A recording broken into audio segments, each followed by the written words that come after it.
Okay, I want to talk a little bit about nature and accidentalism as a designer. Oftentimes nature and accidentalism results in a better design than a human designer. Case in point, right here. So I've had situations before where I've designed these gardens, I've done some really cool things. And then years later, magazines wanted to go see it, like Sunset or Garden Design or whatever. And they come out there and they're like, "Oh, this is the best part right here. Let's take a picture." And I'm like, I didn't plan that. That just happened. So, for instance, I would plant a plant in one place and it would die there, but then it would flower and seed before that happened. And it would seed somewhere else and create this amazing effect that was way better than the effect that I created. I'm not saying I'm a bad designer. I'm just saying that sometimes nature's better, oftentimes. So, and then next thing you know, the ones that sprouted on their own in combination with something else that may have been accidental created a really magical scenario. And that's the one they photographed for the magazine. And then I felt like, shouldn't there be an asterisk on that when they're saying how great of a designer I am, but they're showing a photo that I had nothing to do with creating, And so, but anyway, whatever, I took credit for it. I still feel guilty to this day.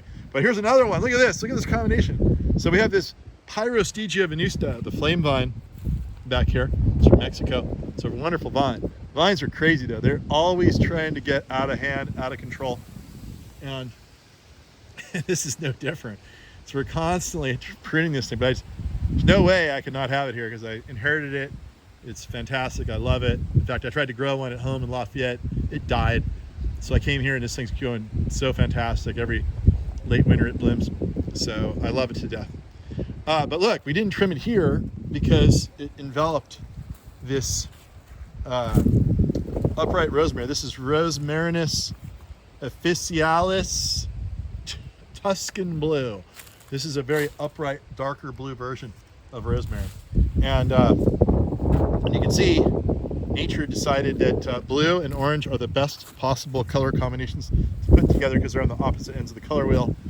And it said, this is going to be really pretty if I just grow over you and we both make love to each other and we'll create something far more beautiful than either one of us could be on our own, which is the beauty of intermingling like this physically. And so anyway, it's kind of like kind of say the same thing about my offspring without going too far down the salacious line. Yeah, so there you go. If you're looking for a really interesting combo and you like orange and you like blue and you like to go out in your garden and sometimes really cold windy days in February to marvel at your flowers, then I would suggest Pyrostachya venusta, covering and enveloping and making sweet to the Rosmarinus officinalis Tuscan blue is going to be the darkest blue that you're going to get. And that's pretty much all I have to say for the moment. I hope you're having a wonderful early spring.